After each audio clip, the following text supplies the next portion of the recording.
ये उस समय की कथा है जब राजा परीक्षित को उनकी गलती के अनुसार राजा परीक्षित ने जो गलती की थी, किसी ऋषि के गले में जो सर्प डाल दिया था, तो उसके बदले उनको अभिशाप मिला।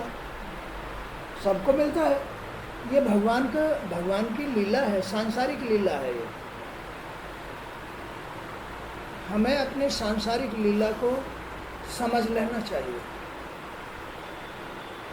हर गृहस्थी को, मुझे भी, तुमको भी, सबको भगवान की जो मायावी लीला है, मायावी माने गृहस्थी लीला है, इसको समझ लेना चाहिए। हर गलती का क्या क्या गलतियां हैं, गृहस्थी के अंदर क्या गलतियां हैं, उन्हें कभी नहीं करना चाहिए। उन्हें सीख लेना चाहिए, उन्हें समझ लेना चाहिए कि आखिर इस गृहस्थी में, इस शरीर में, इस संसार में कौन कौन सी गलतियां हैं। क्या गलतियां हैं कि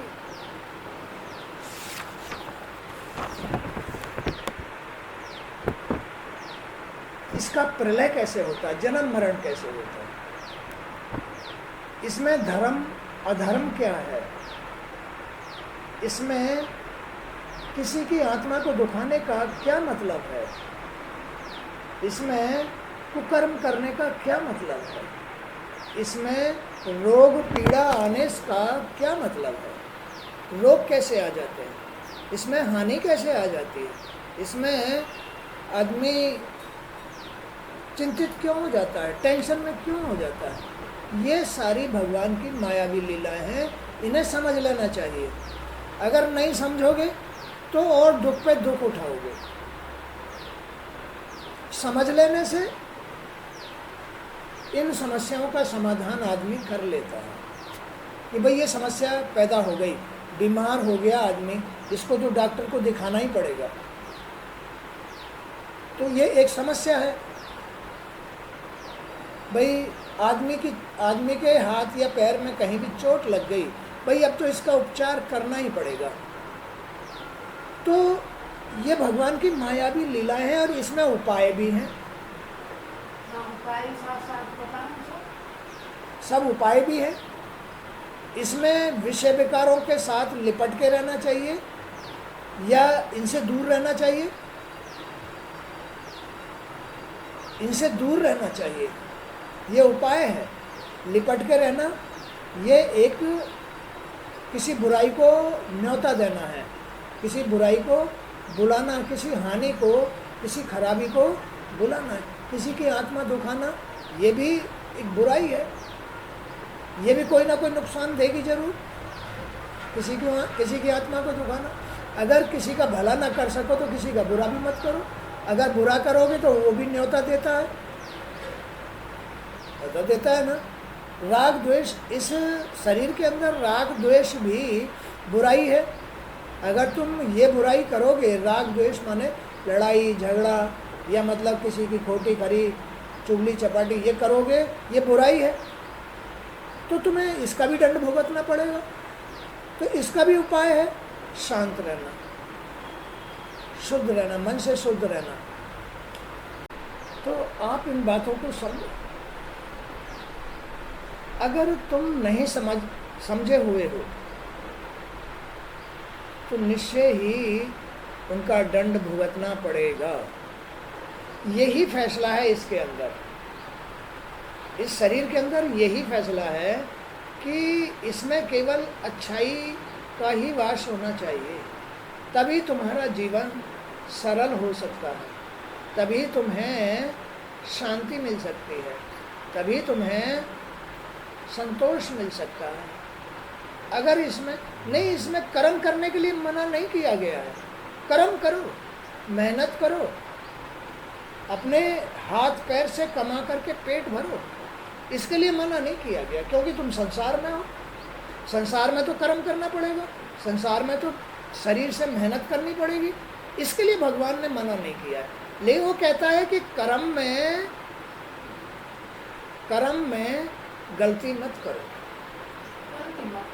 कर्म में गलती मत करो, क्योंकि ये मेरा दरबार है, क्योंकि इसमें मैं बैठा हुआ हूँ, क्योंकि इसमें मेरी गद्दी है। अब मान लो तुम यहाँ गुरु जी के पास आए और यहाँ भी आकर के उत्पात करो, तो मुझे कैसे अच्छा लगेगा? बुरा लगेगा। वही चीज़ ये इसके अंदर है कि इसमें गुप्त तरीके से भगवान बैठे हुए हैं अपनी गद्दी पर। ये तो आंखों के सामने गद्दी है, शांत बैठ जाओ, चुप चुप। ये तो जो कि त्यों वही चीज़ है जो अंदर है।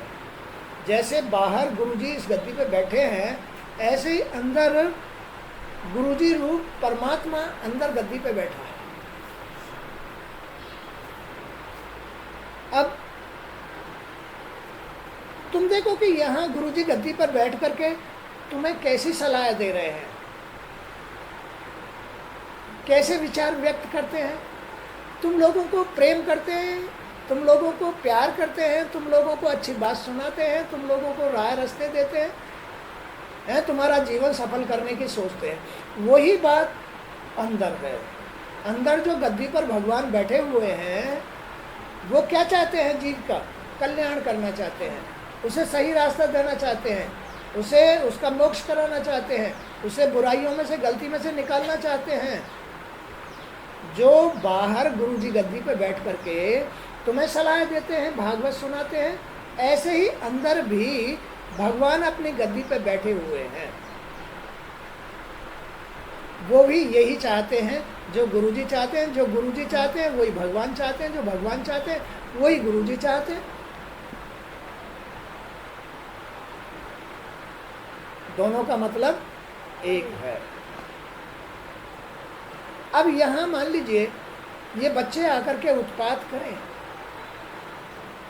तो चाहे बच्चा हो, चाहे जवान हो, चाहे बूढ़ा हो, गद्दी पर आकर के तो किसी को भी अशांति नहीं करनी चाहिए, किसी को भी गलती नहीं करनी चाहिए। चाहे बच्चा हो, जवान हो, स्त्री हो, पुरुष हो, चाहे बूढ़ा हो, किसी को भी गद्दी पर गलती नहीं करनी चाहिए। नहीं तो फिर उसको गलती का दंड मिलेगा, क्योंकि गद्दी पर गुरुजी बैठे हैं, गद्दी पर भगवान बैठे हैं। अंदर भगवान बैठे हैं और बाहर गुरुजी बैठे हैं। बाहर गुरुजी तो वही बता रहे हैं आपको जो अंदर भगवान बैठ करके आदेश कर रहे हैं, वही बता रहे हैं। अब वहाँ ऐसी जगह भी कोई आदमी शैतानी करे, कोई आदमी गलती करे, तो दंड का भागी तो बनेगा। इसी तरह से तो जो सीखने की बातें हैं गृहस्थी के लिए, उन बातों को सीखना चाहिए। इस संसार में रहने की जो बातें हैं उन्हें सीखना चाहिए। कहीं किसी से अपवाद नहीं करना चाहिए संसार में, माने कि जीव को अपवादी नहीं होना चाहिए, लड़ाकू फिसादी नहीं होना चाहिए। ये गुरुजी बाहर बैठ करके तुम्हें सिखा रहे हैं, अंदर गुरुजी को वो आदेश कर रहे हैं कि ये बताओ इनको, ये बताओ इनको कि तुम्हारे जी को इतना शांत होना चाहिए कि बाहर अपवाद मत फैलाओ, मेरी इस दुनिया में रगड़ा झगड़ा राग द्वेष मत फैलाओ, चुगली चपाटे मत करो, ये दुनिया मेरी है, मेरी दुनिया को खराब मत करो। अब ये बात कहते हैं भगवान, वही बात गुरुजी तुम्हें सिखा रहे हैं, सुना रहे हैं कि तुम्हें गृहस्थी में रह कर के ये बात सीख लेनी चाहिए कि हमें राग द्वेष नहीं करना चाहिए, चुगली चपाटी नहीं करनी चाहिए, किसी की आत्मा नहीं दुखानी चाहिए, किसी की बुराई नहीं करनी चाहिए, नहीं तो मैं नाराज हो जाऊंगा, मैं अभिशाप दे दूंगा, तुम्हें गलती का दंड भुगतना पड़ेगा। और मैं जब दंड देता हूं तो तुम्हें पता भी नहीं चलती, तुम्हारी चीख निकलती है। जब मैं दंड देता हूं तो तुम्हारी चीख निकल जाती है।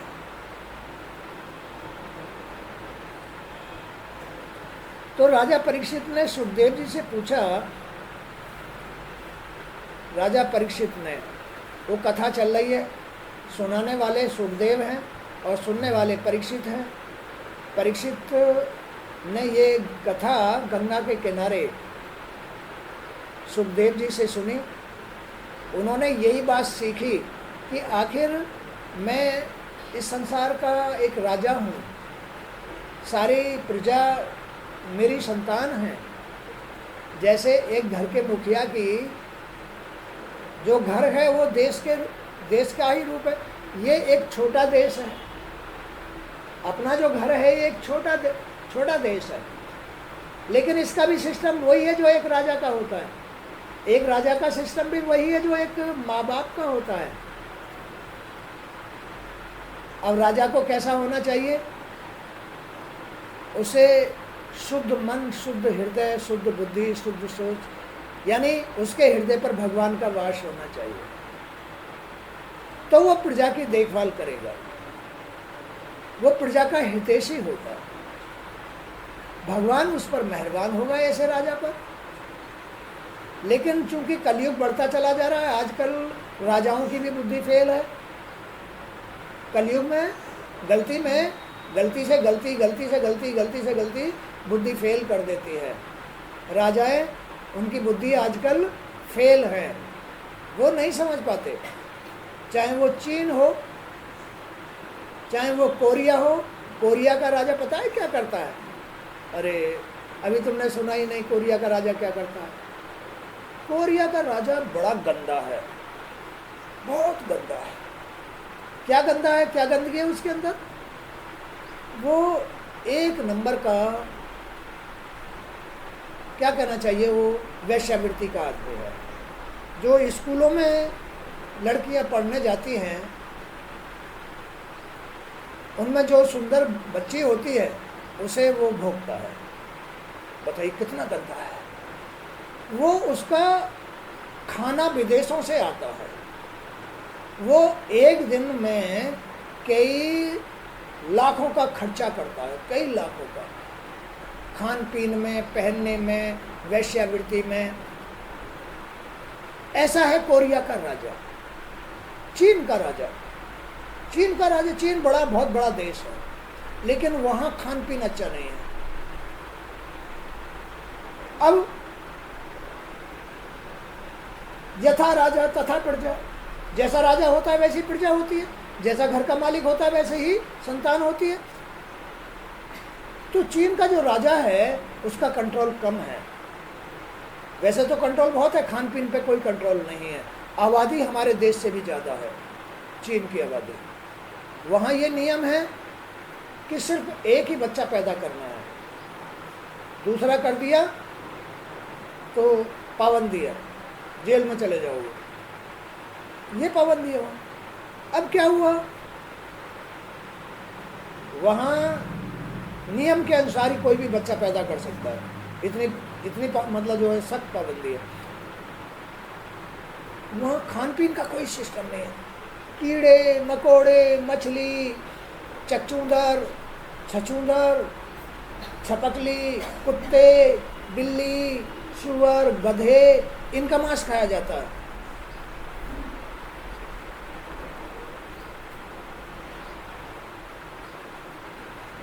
अब क्या कहोगे भाई, ईश्वर तो उनका भी वही है जो हमारा है।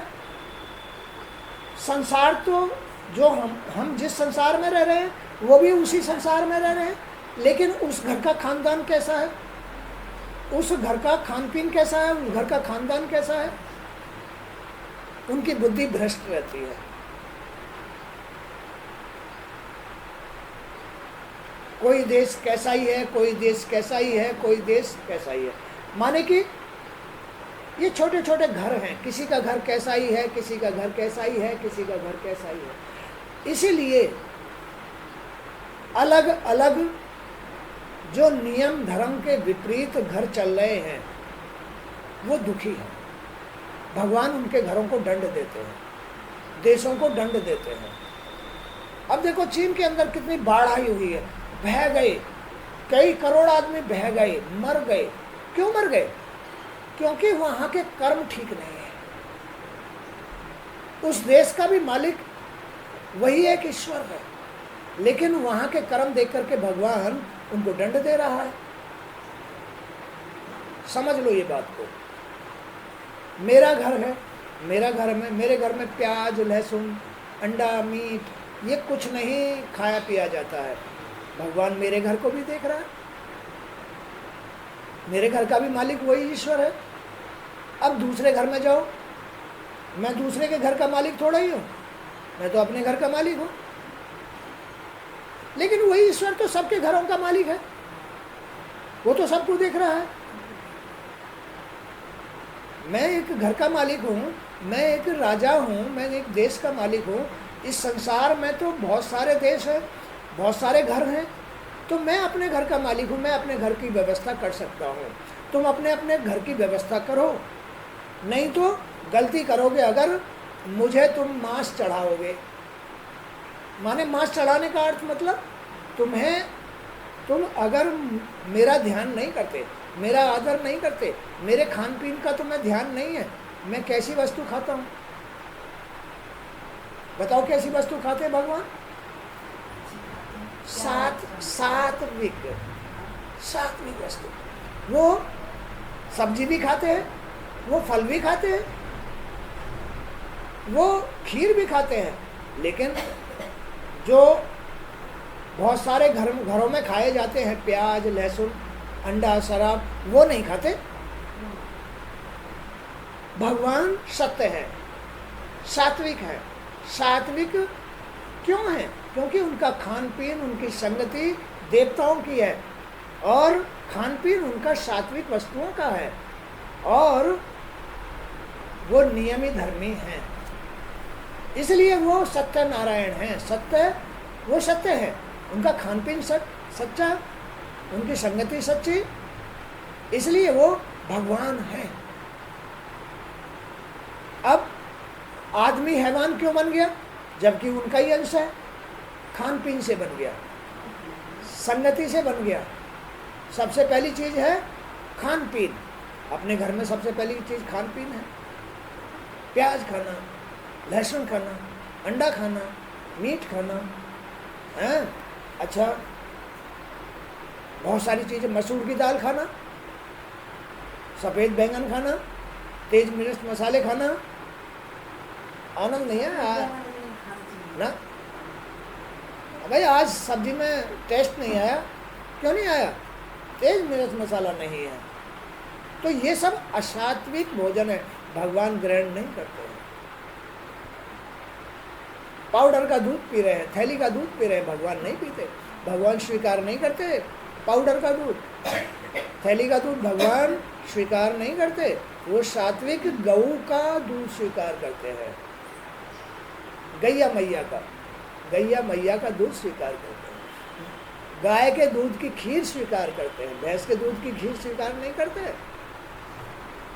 तो उनके नियम, उनकी जानकारी होनी चाहिए ना।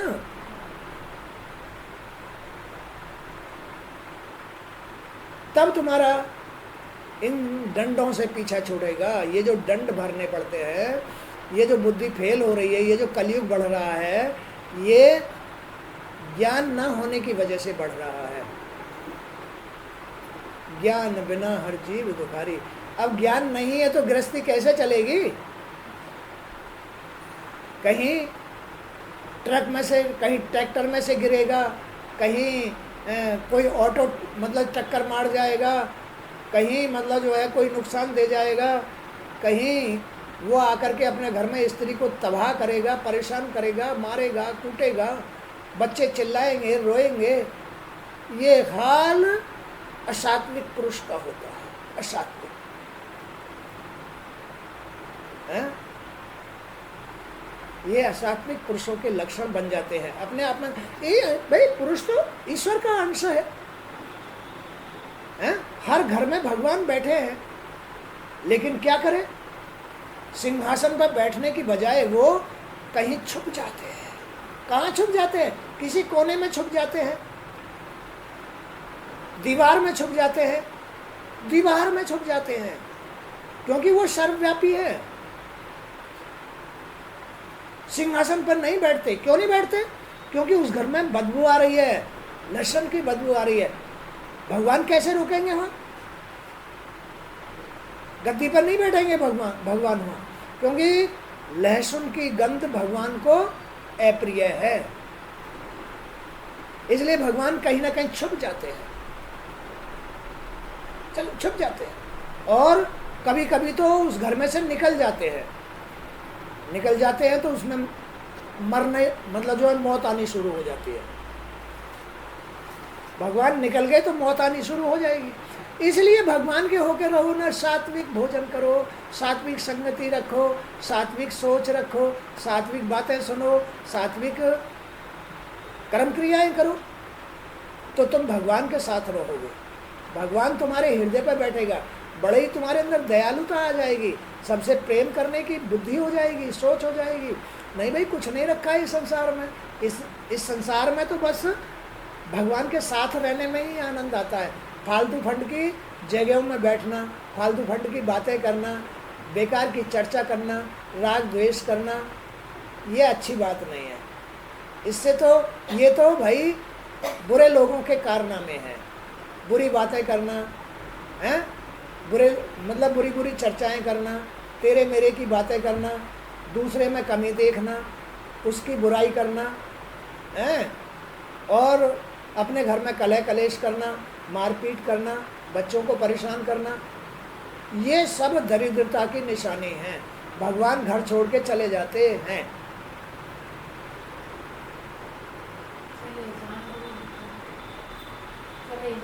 चले जाते हैं ना, फिर अब क्या करोगे? अब खा लो, अब खा लो, कहाँ से खाओगे? तो फिर ये सब चीज़ें तभी मिलेंगी।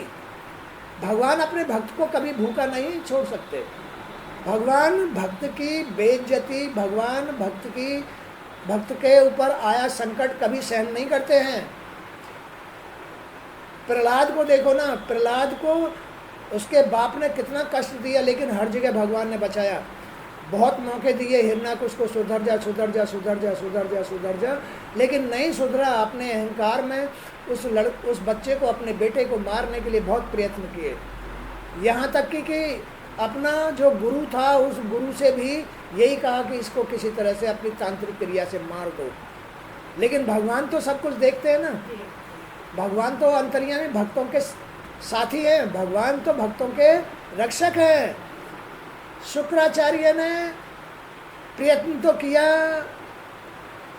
प्रहलाद को मारने का, लेकिन जो क्रिया थी वो प्रहलाद का कुछ नहीं बिगाड़ सकी और उसके बेटों की गर्दन साफ कर दी, मर गए वो। लेकिन प्रहलाद में बड़ी दया थी, क्योंकि वो सात्विक पुरुष था, वो भगवान का भजन करता था, वो सात्विक वस्तुएं खाता था, वो सात्विक बातें सुनता था, उसमें बड़ी दया थी। उसने भगवान से प्रार्थना की, है भगवान, ये मेरे गुरुजन हैं, इसका कलंक मेरे ऊपर लगेगा, प्रभु मेरे ऊपर से इस कलंक को हटाओ। तो भगवान तो भक्तों की सुनते हैं। बस भगवान ने उसकी बात पुकार सुनी और शुक्राचार्य के बेटों की गर्दन जोड़ दी। उन्होंने तो अपने कर्मों के अनुसार दंड पाया, अपने कर्मों के अनुसार दंड पाया, लेकिन कोई अच्छा पुरुष उससे जुड़ा हुआ था, उसकी दुआ से उसकी गर्दन जुड़ गई। तो इस तरह से अच्छी बातें सीखनी चाहिए, अच्छी बातें सुननी चाहिए, प्रहलाद की तरह रहना चाहिए, प्रहलाद की तरह खाना चाहिए। प्रहलाद भी तो तुम्हारे जैसा आदमी था, लेकिन भगवान हर समय उसकी रक्षा करते थे। जब उसको किसी खंबे से चिपटाया गया, खूब गर्म करके, लाल करके, तो भगवान ने उसकी रक्षा के लिए, उसके अंदर भय को ख़त्म करने के लिए चींटियाँ चलानी शुरू कर दी। तभी से ये लाल चींटी हुई है। तो प्रहलाद ने देखा कि इसमें तो चींटियाँ चल रही हैं, मेरा क्या होगा। बस प्रहलाद जाकर के चिपट गए वासुदेव का नाम लेते लेते, श्री विष्णवे नमः, श्री विष्णवे नमः, श्री विष्णवे नमः, श्री विष्णवे। बस जाके चिपट गए थे, उसका कुछ नहीं। हिरण्याकुश ने देखा कि ये तो यहाँ भी नहीं मरा, इसके अंदर तो कोई अपार शक्ति है। शुक्राचार्य ने कह दिया कि मैं तो इसके सामने हार गया, मेरी शक्तियाँ सारी फेल हो गई। हैं? तब नरसिंह भगवान ने आधा शेर का हिस्सा और आधा नर का हिस्सा, बड़ा पछाड़ा उसको, हिरण्याकुश को बड़ा मारा, उसको घुमा घुमा के मारा भगवान ने, गदाओं से मारा है। तो लास्ट में कहा कि देख, मैं अपने भक्तों की रक्षा हर जगह करता हूँ, अपने भक्तों को हर जगह बचाता हूँ। तू दुष्ट है, अहंकारी है, तेने अपने बेटे को ही मारना चाहा, तुझे शर्म नहीं आती, तुझे लिहाज नहीं आती है? अपने बेटे को कोई मारता होगा हैं? ये तुम सब लोग मेरे ही तो बेटे हो, ये भी तो मेरा ही बेटा है, मैं तो नहीं मार रहा, तेरे कर्म तुझे मरवा रहे हैं। भगवान ने अपने नखूनों से लिया, जांग पे लिटाया, ना दिन था ना रात थी, ना अंदर था ना बाहर था, ना ऊपर था ना नीचे था, बस फाड़ दिया। भगवान ऐसे करते हैं। क्या समझते हो भगवान को?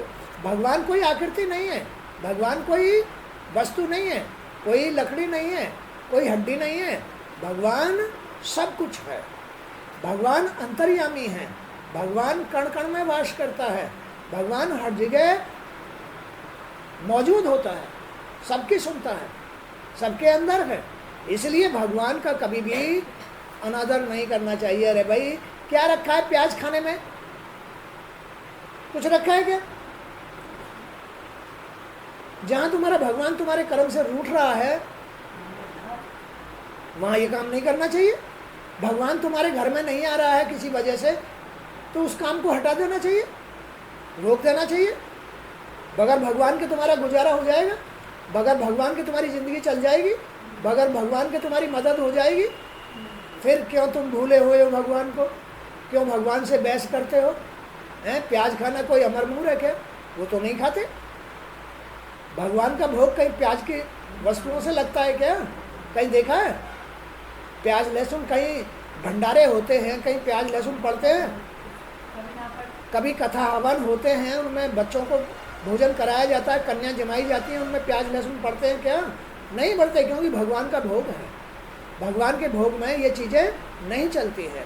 इसलिए कभी अपने भगवान का अनादर नहीं करना चाहिए। तुम्हारे लिए ही दुखदाई होगा, आज नहीं तो कल होगा। अगर तुम्हारी ये आदत बनी रही, तुम नहीं माने, तो एक दिन जो है वो तुम्हें डंडा भी लगाएंगे। कोई भी सही, चाहे मेरा घर सही, चाहे लड़कों का घर सही, चाहे तुम्हारा घर सही, किसी का भी घर सही, भगवान सबका है, सबको देख रहा है। जिनमें ज्ञान नहीं है इस बात का, उनको एक दिन उसका कर्ज चुकाना पड़ता है, उस कर्म का कर्ज चुकाना पड़ेगा।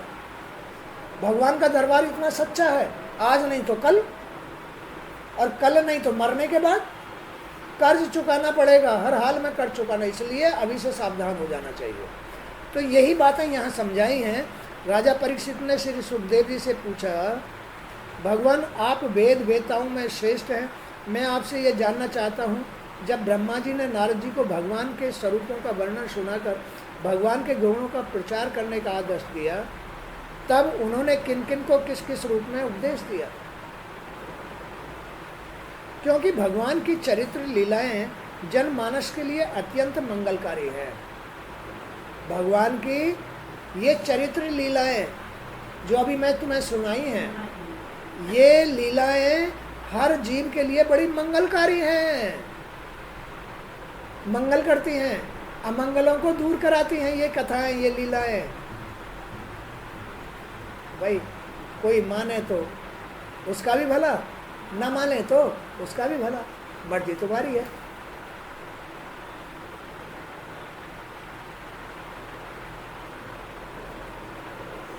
मानो तो देव, नहीं तो भीत का लेप। ये सिस्टम ऐसा है। तुम्हारा भला तुम्हारे अंदर छुपा हुआ है, तुम्हारी भलाई तुम्हारे अंदर छुपी हुई है, तुम्हारा विकास, तुम्हारी खुशी, तुम्हारा आनंद तुम्हारे अंदर छुपा हुआ है। तुम भगवान के हो जाओ। सुन लो उनकी संगति कैसी थी, सुन लो उनका खान पीन कैसा था, सुन लो उनका रहन सहन कैसा था, वो कैसे थे, उनके हृदय पर कितनी दया थी, कितना प्रेम था, कितना वात्सल्य था। अरे वही सिस्टम तुम्हारा है, वही सिस्टम उनका था, फिर तुम क्यों पीछे हट रहे हो भाई? ऐसे ही बनो, तुम्हारे हृदय में दया हो, प्रेम हो, प्रसन्नता हो, खुशी हो, ऐसा तुम्हारे अंदर होना चाहिए। अरे क्यों झुलसते हो? तुम अपने कर्मों से झुलस रहे हो, अपनी भूल से झुलस रहे हो, अपने कर्मों से झुलस रहे हो, हैं? हर आदमी की पाठशाला अपना घर होती है। अपने घर में प्रयोग करो, अपने बच्चों के साथ करो, बच्चे अपने तुम्हारे साथ करें। बच्चों को ये बात सिखाओ कि भाई प्रेम से रहना चाहिए, भाई खान पीन अच्छा होना चाहिए, भाई संगति अच्छी होनी चाहिए। कहीं बुरी संगति में तुम अपने बच्चे को जाने दोगे? और तुम फिर क्यों करते हो कुसंगति? तुम क्यों प्याज लहसुन खाते हो? हैं? ये भी तो बात, अपने बच्चों को तो रोकते हो, तुम नहीं रोकते। तो पहले तो बच्चों को रोकने से पहले तुम्हें रोकना चाहिए, हैं? तभी तो तुम बच्चों को रोक सकते हो, अन्यथा बच्चे कभी नहीं रुकेंगे। रोक लो, अगर किसी में ताकत है रोक लो। बच्चे नहीं रुकेंगे, आदमी नहीं रुकेगा, स्त्री नहीं रुकेगी। अगर खुद सुधरा हुआ नहीं है तो, माँ बाप सुधरे हुए नहीं है तो औलाद नहीं सुधरेगी।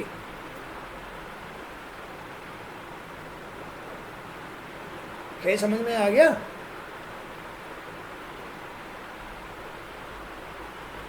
तो परीक्षित ने सुखदेव जी से पूछा, भगवान आप वेद वेताओं में श्रेष्ठ हैं, मैं आपसे यह जानना चाहता हूँ कि जब ब्रह्मा जी ने नारद जी को भगवान के स्वरूपों का वर्णन सुनाकर भगवान के गुणों का प्रचार करने का आदेश किया कि जाओ मेरी तरह, ब्रह्मा जी ने कहा नारद जी से, जाओ घर घर घर घर घर घर घर घर घर घर भगवान की बातें सुनाओ। ऐसे ही सुनाओ जैसे गुरु जी सुना रहे हैं, जाओ ऐसे ऐसे सुना के आओ कि भाई भगवान सच्चे हैं, उनके हृदय पर सदा प्रेम, दया, धर्म, नियम ये सब वास करते हैं, वो बड़े आनंदित रहते हैं, वो बड़े सुख में रहते हैं, वो सर्वव्यापी है, सब जगह है, वो सबकी सुनते हैं और वो सबका भला करते हैं। जाओ ये बातें सबको सुनाओ। ब्रह्मा जी ने नारद जी से कहा इस बात को कि जाओ उनकी कथाएं सुनाओ, उनकी लीलाएं सुनाओ, वो कैसे कैसे मतलब जो है कैसा खाते हैं, कैसा पीते हैं, कैसा सोते हैं, या वो कैसा लक्ष्मी के साथ में व्यवहार करते हैं, लक्ष्मी के बगैर वो रह पाते हैं या नहीं रह पाते हैं, क्यों नहीं रह पाते हैं, ये सब बातें सबको बताओ। भगवान लक्ष्मी के बगैर नहीं रह सकते, लक्ष्मी भगवान के बगैर नहीं रह सकती।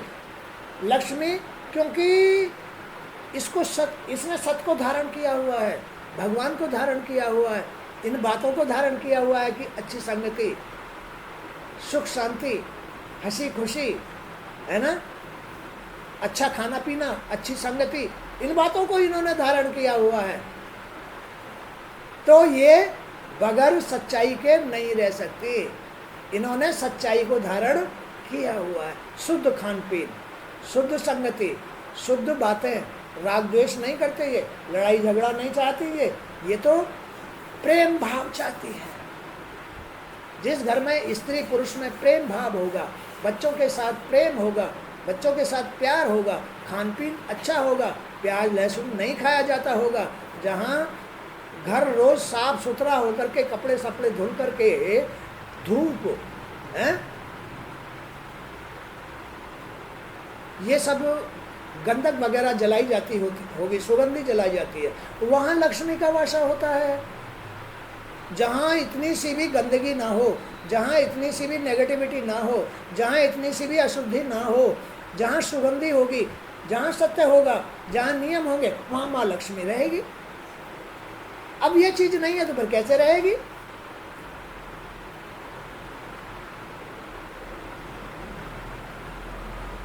तो ये सब कर्म सीखने पड़ते हैं, गृहस्थी को, संसार को, राजा को, माँ बाप को घर चलाने के लिए, राजा को देश चलाने के लिए, ये सब बातें सीखनी पड़ती है।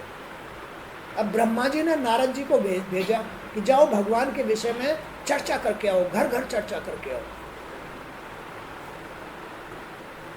तब उन्होंने किन किन को किस किस रूप में उपदेश दिया, क्योंकि भगवान की चरित्र लीलाएं मानस के लिए अत्यंत मंगलकारी है। चरित्र लीलाएं, अब तुम देखो भगवान का चरित्र कैसा है और तुम्हारा चरित्र कैसा है भाई। हम लोगों का चरित्र कैसा है? प्याज खाते हैं, अंडा खाते हैं, मीट खाते हैं, दारू पीते हैं, कुसंगति में जाते हैं, वैश्यावृत्ति करते हैं और अपने घर में भी वैश्यावृत्ति नहीं छोड़ते हैं।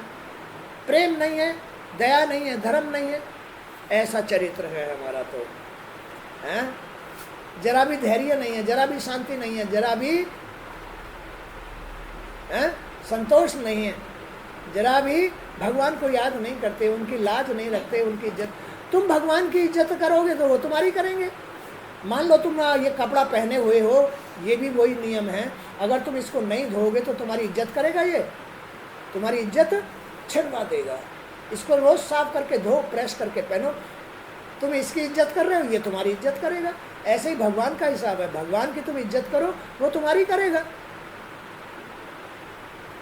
भगवान और भक्त के बीच में बस इसको भक्ति कहते हैं, इसको भक्ति कहते हैं, बस इतनी सी बात है।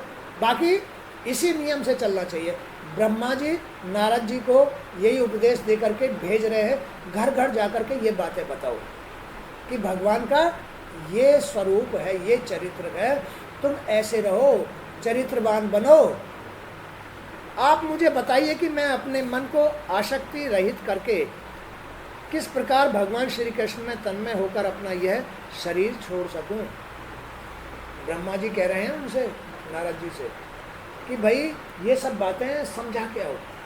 मैं जानता हूं कि लोग उनकी लीलाओं का श्रद्धा के साथ नित्य श्रवण करके थोड़े से समय में ही अपने हृदय में भगवान को प्रकट कर लेते हैं। मैं जानता हूँ, ब्रह्मा जी कह रहे हैं नारद जी से, मैं जानता हूँ भगवान थोड़े से समय नहीं, हर इंसान थोड़े से समय में ही भगवान की भक्ति करके अपने हृदय पर भगवान को, क्योंकि भगवान दयालु है, तुरंत आ जाते हैं इस शरीर में से, इसी में से अपने आप ही निकल के आ जाते हैं। भगवान इतने इच्छुक हैं किसी के घर में रहने के लिए, अपने संसार में रहने के लिए, कोई रहने दे तो अगर उनको तुम बहुत धीरे से भी आवाज़ दोगे ना, नारायण, भगवान दौड़ के आएंगे। हाँ जी, भगवान इतनी जल्दी आते हैं। तुम धीरे से भी बुलाओगे तो भी दौड़ के आएंगे, क्योंकि वो धीरे से भी सुन लेते हैं। वो तो इच्छुक है अपनी गद्दी पे बैठने, तुम रहने ही नहीं देते उनको। क्यों नहीं रहने देते? क्योंकि आदत खराब हो गई है। तो ब्रह्मा जी ये सब कुछ नारद जी को कह रहे हैं कि भगवान तो भक्त के पुकार पर दौड़े चले आते हैं। वो तो हर घर घर में रहना चाहते हैं, वो तो संसार में रहना चाहते हैं, लेकिन मनुष्य की आदत खराब हो गई है। उन्हें बता के आओ कि ऐसे नहीं रहा जाता। तो मैं जानता हूँ कि लोग उनकी लीलाओं का श्रद्धा के साथ नित्य श्रवण करके थोड़े से समय में ही अपने हृदय पर भगवान को प्रकट कर लेते हैं। श्री कृष्ण के हृदय में प्रवेश करते ही, श्री कृष्ण के हृदय में प्रवेश करते ही सारा मैल नष्ट हो जाता है। सारा मैल ही तो पाप है। शरीर के अंदर महल, मन में महल ही, अरे भाई ये महल नहीं है क्या? भाग जाओ यहाँ से, चलो। अपने बच्चों को कुछ खाने को दे दिया, किसी गैर का बच्चा है उसको नहीं दिया, ये क्या महल नहीं है? ये महल है। जरा सा कोई भी महल उसका विनाश कर देगा, नरक बनाएगा उसका। फलाना तो ऐसा है, ढमका तो ऐसा है, वो तो ऐसी है, वो तो वैसा है। ये सब महल है। इस महल में विनाश होता है, घर नहीं चलते हैं, घर नहीं चलते। भगवान तो कोई आदमी ये कथाएं सुनता है, लीलाएं सुनता है, तुरंत उसके अंदर आकर के प्रवेश कर जाते हैं और तुम्हें दिखाई नहीं दे रहे। इस सत्संग के बीच में भगवान पता है बड़े खुश हो रहे हैं। कहाँ है भगवान? तुम्हारे अंदर आत्मा बड़ी खुश हो रही है। अभी यहाँ वीर हनुमान नाच रहे हैं, भगवान की कथा हो रही है। दिखाई दे रहे? नहीं दे रहे। भक्ति, सब मन शांत है, अच्छे मन से अच्छी बुद्धि से कथा सुनी जा रही है, भगवान प्रवेश कर रहे हैं धीरे धीरे धीरे धीरे।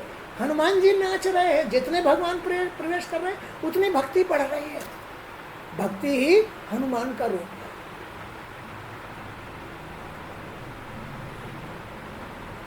हनुमान नाचते हैं, बड़े नाचते हैं, आंख बंद करा देते हैं, सारे दरवाजे बंद करा देते, एकाग्रता धारण करा देते हैं। ये हनुमान जी का रूप है, कृपा है। तो जिसका हृदय शुद्ध हो जाता है वह श्री कृष्ण के चरण कमलों को एक क्षण के लिए भी छोड़ना नहीं चाहता। फिर नहीं चाहता, जिसका हृदय शुद्ध हो जाता है। भैया हृदय शुद्ध करो तो भगवान के चरण तुम्हारे हाथ में रहेंगे, भगवान फिर तुमसे छूट के नहीं जाएंगे। नहीं तो कभी भी चपड़ जाएंगे। प्याज खाओगे तो भी चपड़ के चले जाएंगे, लहसुन खाओगे तो भी चपड़ के चले जाएंगे, अंडा खाओगे तो भी चपड़ के चले जाएंगे, और वैश्यावृत्ति करोगे तो भी चपड़ के चले जाएंगे, कुछ भी करोगे तो भी चपड़ के चले जाएंगे। भगवान मन के महल में नहीं रहते हैं, चले जाते हैं। फिर तो उसमें मैं रहती है, अहंकार रहता है, वही बुरी आदत है। अब ये मैं ही तुमसे सब कुछ कराती है, भगवान नहीं कराते हैं, मैं ही कराती है सब कुछ। है? ये सब कुछ क्या कराती है? मैं ही कराती, भगवान नहीं कराते। तो ये मैं कराती है सब कुछ। बुरी आदत है ये मन का महल है, ये महल कराता है सब कुछ, मन का महल कराता है। अरे तो मन को थोड़ा सा धो लो ना, धीरे धीरे धो करके इसे साफ कर लो, साफ कर लो, फिर एक दिन बिल्कुल साफ हो जाएगा, फिर बिल्कुल अंत हो जाएगा मन के महल का। बुराई खत्म, भगवान के पैर हाथों में। भगवान कहेंगे भाई मैं अब कहीं ना जाऊंगा, अब तो तेरे ही पास रहूंगा, तू मेरा भक्त, मैं तेरा भगवान।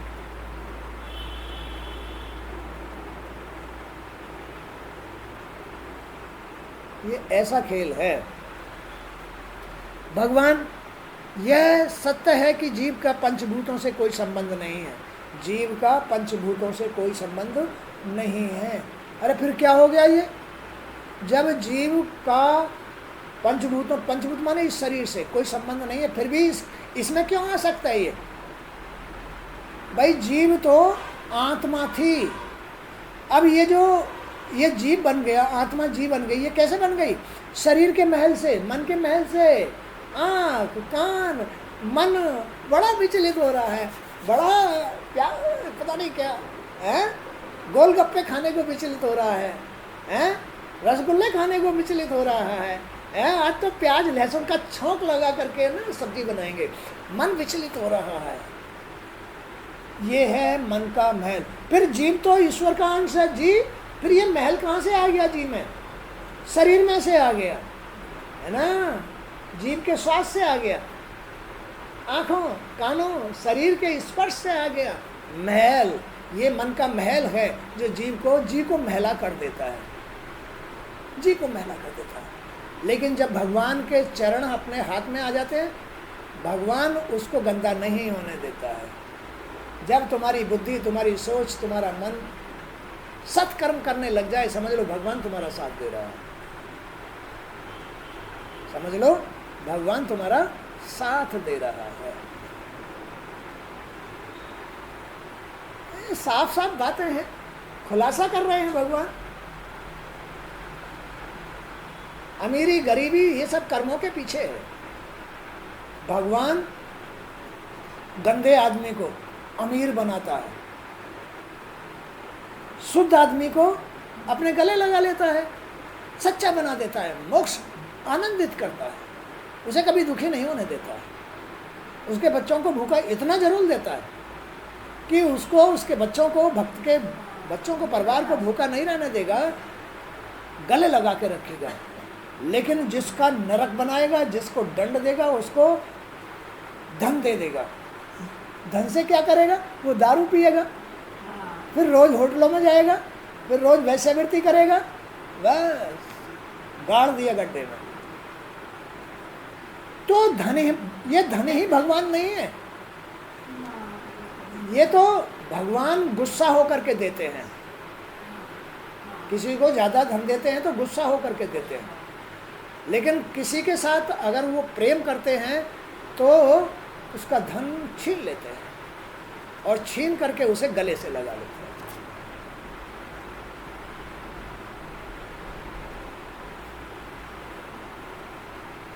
ऐसा है भगवान का नियम। तो कभी भी इस हालत में घबराना नहीं चाहिए। वो तुम्हें भूखे नहीं रहने देगा, वो तुम्हें सब कुछ देगा। अभी तो तुम्हारी परीक्षा ले रहा है।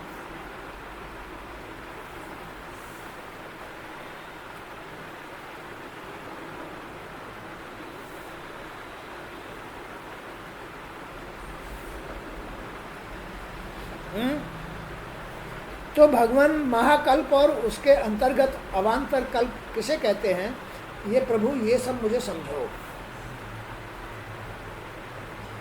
क्या महाकल्प, उसके अंतर्गत अवान्तर कल्प, ये किसे कहते हैं? भूत किसे कहते हैं? वर्तमान किसे कहते हैं? भविष्य काल किसको कहते हैं? इसका अनुमान किस प्रकार किया जाता है? तो भाई जब अकल ही नहीं होगी, ज्ञान नहीं होगा, तो क्या वो बाहर का अर्थ समझे, क्या वो अंदर का अर्थ समझे, क्या वो वर्तमान का अर्थ समझेगा, क्या वो भविष्य का, क्या भूत का? इसको कोई अकल नहीं होगी। जिसका मन मैला है, जिसका मन साफ है, पवित्र है, उसको हर बात का पता होगा कि, है ना, कि ये जो लीलाएं हो रही हैं, गुरुजी जो कथा सुना रहे हैं, ये प्रारब्ध का फल है।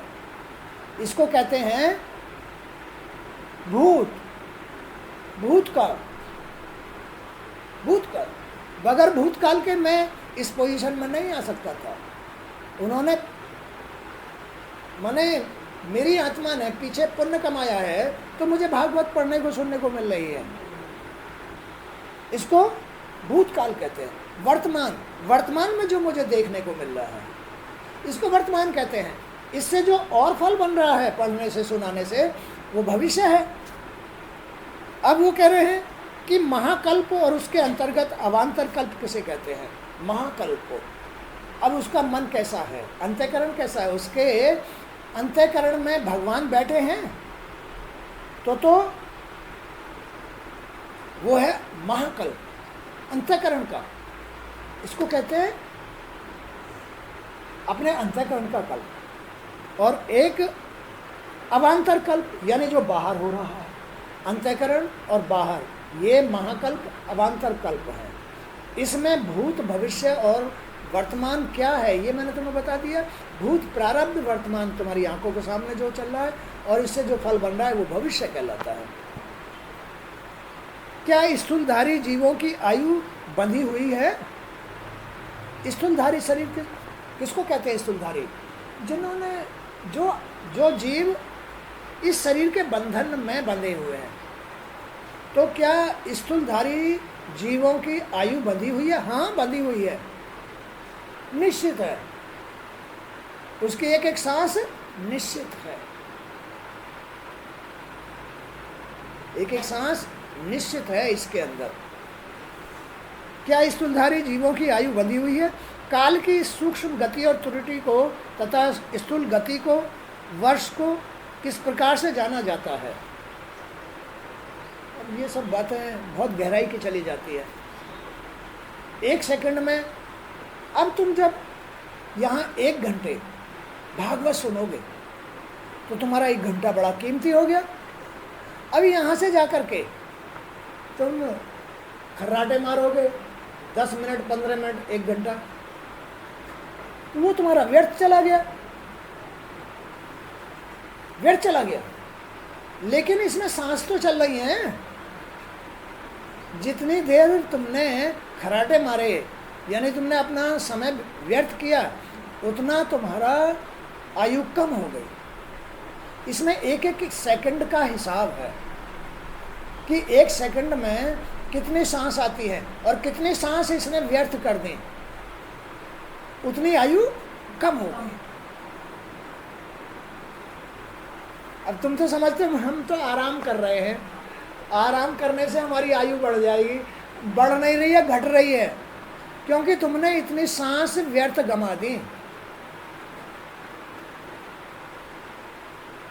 इतनी सांस व्यर्थ गंवा दी।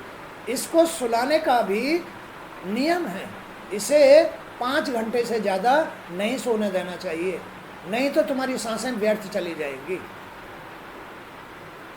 रात्रि में सोना चाहिए, ब्रह्म मुहूर्त में 3:30 बजे, क्या 2 बजे ही जग जाना चाहिए। लाभ लेने का सिस्टम है ये। 2 से 2:30, 2 से 3:30 बजे तक अमृत वेला होती है, अमृत वेला। हाँ, अपने घर में भजन करो, कीर्तन करो, जाप करो, अमृत बेला होती है, अमृत प्राप्त होता है। 3:30 से लेकर के 6 बजे तक ब्रह्म मुहूर्त होता है, भगवान के दर्शन होते हैं, लक्ष्मी नारायण के दर्शन होते हैं, है ना। बाकी सूरज निकलने के बाद में अपना कर्म करो, खाओ पियो, और दिन छिपने से पहले संध्या करके फिर अपना भोजन आदि करके जल्दी सो जाओ, जल्दी उठ जाओ, 2-2:30 बजे उठ जाओ, 2 बजे जल्दी उठ जाओ। तब ये सिस्टम हाथ लगता है। और ये सिस्टम जब तक भगवान तुम्हारे हृदय पर नहीं है तब तक नहीं मिलेगा।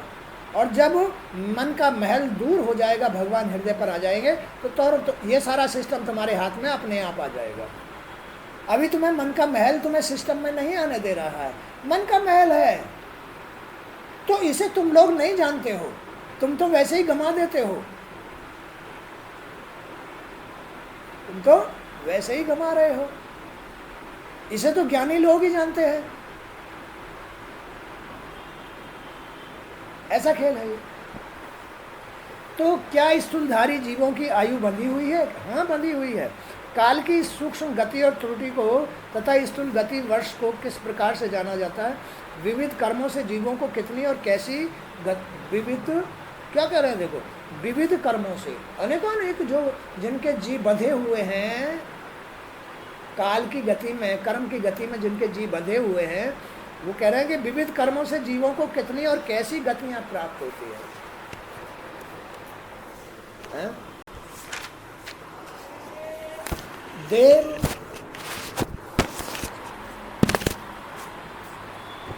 देव मनुष्य आदि की योनियां सत रज तम इन 3 गुणों के फलस्वरूप ही प्राप्त होती है। किस योनि में जाने के लिए कौन सी अभिष्ट कर्म करने चाहिए? किस योनि में जाने के लिए तुम्हें हंस बनना है, बन जाओगे, लेकिन हंस बनने के लिए कुछ कर, उसके नियम के अनुसार कर्म करो तो हंस बन जाओगे। तुम्हें श्री लक्ष्मी नारायण का वाहन बनना है तो बन जाओगे, उसके नियम के अनुसार कर्म करो, हैं? तुम्हें और भी कुछ बनना है तो बन सकते हो भाई। जब तुम ज्ञान ही नहीं है तो फिर क्या बनोगे? कुत्ता बनोगे, फिर क्या होगा? कोई आएगा कुत्ता उसके शरीर को फाड़ जाएगा, कि कोई उठाएगा लट्ठू उसके सिर में पड़ाक जैसी मार देगा, कीड़े पड़ जाएंगे। जब भाई को कर्म किए हैं तो ये भोग तो भोगने पड़ेंगे। तो इसमें एक कर्म भी, एक सांस भी व्यर्थ नहीं है, सबकी कीमत है। तो जिनको ज्ञान नहीं है उनकी जो सांस है व्यर्थ जा रही है, आयु कम हो रही है। और वो यही कह रहे हैं कि देवता बनने के लिए, मनुष्य बनने के लिए, सात्विक मनुष्य बनने के लिए, है ना। तो सत्य रज तम इन 3 गुणों के फलस्वरूप क्या कर्म करना चाहिए हमको? माया के अनुसार क्या कर्म करना चाहिए? भगवान की भक्ति करनी चाहिए, भगवान का आदेश मानना चाहिए, भगवान की इज्जत, भगवान के अनुसार रहना चाहिए, उनके नियम के अनुसार रहना चाहिए। कहीं भगवान नाराज ना हो जाए, भगवान घर छोड़ के ना चले जाएं, भगवान हमसे खुश रहें, हमारे कर्मों से खुश रहें, ऐसे हमें कर्म करने चाहिए। अरे भगवान घर में होंगे तो लक्ष्मी भी तो साथ होगी, तभी तो तुम्हारा गुजारा होगा। फिर तुम अपनी मनमानी क्यों कर रहे हो? अपने मन के महल को क्यों, ऐसी गंदगी क्यों फैला रहे हो जिससे लक्ष्मी और नारायण दोनों ही रूठ जाए, हैं? रोटी कपड़ा मकान भी मिलना मुश्किल हो जाए। तो पृथ्वी, पाताल, दिशा, आकाश, ग्रह, नक्षत्र, पर्वत, नदी, समुद्र, द्वीप और उनमें रहने वाले विविध जीवों की उत्पत्ति कैसे होती है। ब्राह्मण का परिमाण अंदर से और बाहर से कितना होता है ब्राह्मण का। और ये ब्राह्मण भगवान के इष्ट होते हैं, सत्यनारायण के इष्ट होते हैं।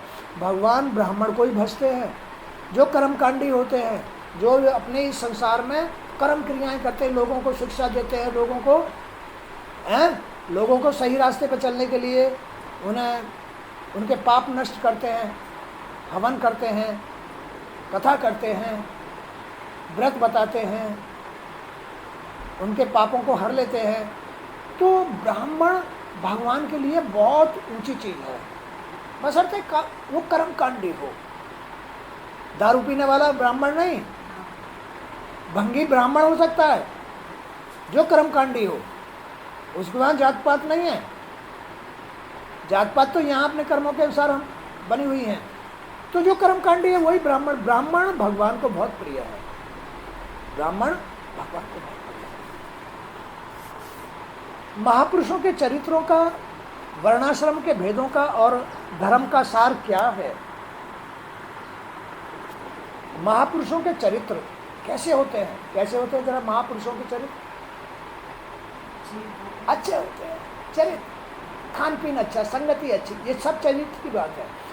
वो किसी पर क्रोध नहीं करते, शांत रहते हैं, शुद्ध रहते हैं, मन से शुद्ध, उनके मन में कोई महल नहीं है। ये महापुरुषों के चरित्र हैं। वर्णाश्रम के भेदों का और धर्म का सार क्या है। वर्णाश्रम माने अपने जाति के अनुसार अपना जो परिवार है, हमारी जाति के अनुसार तुम्हारा परिवार, तो इसके नियम धर्म क्या हैं। इनके नियम धर्म यही तो हैं, यही तो समझाया जा रहा है कि अपने परिवार के अंदर, अपने घर में भगवान का स्थान बना के रखो, उन्हें गद्दी पे बिठा के रखो, उनके वो रूठ ना जाए कहीं घर में हैं। लक्ष्मी साथ में है उनके, लक्ष्मी माता जरा भी गंदगी में नहीं रहती है, इसलिए बड़ी सावधानी से अपने घर में रहो। कोई महल मिट्टी घर में नहीं आनी चाहिए, कहीं गंदगी घर में नहीं होनी चाहिए, कहीं कोई दुखी नहीं होना चाहिए, कहीं किसी की चुगली चपाटी नहीं होनी चाहिए, कहीं लड़ाई झगड़े नहीं होने चाहिए। प्रेम प्यार से रहो, उदार रहो मन से, साफ रहो मन से, श्रद्धा से रहो, तो लक्ष्मी नारायण रुकते हैं। ये अपने अपने कुल आश्रम के नियम हैं। कुलाश्रम का मतलब जो तुम्हें पूर्वजों ने जाति दी है, जिस जाति में, जिस घर में तुम पैदा हुए हो, उसके नियम है ये। तो मनुष्य के साधारण विशेष धर्म कौन से हैं। मनुष्य के साधारण और विशेष कर्म कौन से हैं। दानी होना चाहिए, तीर्थ में जाना चाहिए, भगवान का भक्त होना चाहिए, शांत रहना चाहिए, ध्यान करने वाला होना चाहिए, भजन करने वाला होना चाहिए, दया धर्म उसके अंदर होनी चाहिए, शुद्ध संगति होनी चाहिए, परोपकारी होना चाहिए। ऐसा मनुष्य को होना चाहिए। तत्वों की संख्या कितनी है। इसमें 24 तत्व हैं। 5 ज्ञानेंद्रिय, 5 कर्मेंद्रिय, 5 तन्मात्रा। तन्मात्रा कहते हैं देखना, सुनना, सूंघना, चखना, स्पर्श करना, ये तन्मात्रा है। कितने हो गए 15। 5 भूत, पृथ्वी, आकाश, जलवायु, अग्नि। इस संसार के तत्व बता रहा हूँ। इस संसार में कितनी शक्तियां हैं। कितने हो गए 20। ये एक मन 21। इसमें एक भगवान है, इसमें एक भगवान है, इसमें एक जीव है, इसमें एक अहंकार है। 23, 24 तत्व। तो 24 तत्वों का ये पिंड है, अंडा है 24 तत्वों का। अब आगे क्या कह रहे हैं, उनके स्वरूप और लक्षण क्या है भाई। इसमें दाईं आंख क्या काम कर रही है, बाईं आंख क्या काम कर रही है, इसमें कान क्या काम कर रहा है, दाया कान क्या काम कर रहा है, बायां कान क्या काम कर रहा है, इसमें जीभ क्या काम कर रही है, इसमें शरीर क्या काम कर रहा है। इसमें दाईं आंख सूर्य का रूप है, प्रकाश फैला रही है, इसमें से ही गर्मी चलती है। दाईं आँख, बाईं आँख चंद्र स्वरूप है जो शीतलता है ना। और कान क्या काम करते हैं, इसमें दायां कान पितृ रूप है, बायां कान देव रूप है। इसमें शरीर क्या काम कर रहा है, स्पर्श होना है ना। इसमें हाथ क्या काम कर रहे हैं, दान का काम कर रहे हैं। पैर क्या काम कर रहे हैं, भगवान के पास या अच्छी बुरी जगह ले जा करके खड़ा कर रहे हैं। अरे ये व्यर्थ है क्या, ये व्यर्थ रचना नहीं है, ये तो व्यर्थ आदमी ने बना रखी है। घर बुरा नहीं है, घर बुरा नहीं है, बुरा तो जी ने बना रखा है। जी अगर बुरा है, महला है, तो घर भी बुरा ही महला ही होगा। और जी अगर साफ है तो घर चंगा होगा, घर चंगा। मन चंगा घर चंगा तो खटौटी में गंगा। हर मुश्किल आसान हो जाएगी, घर चंगा है तो, घर शुद्ध है तो अपने कर्मों से अपने घर को शुद्ध करो तो मस्त हो जाओगे।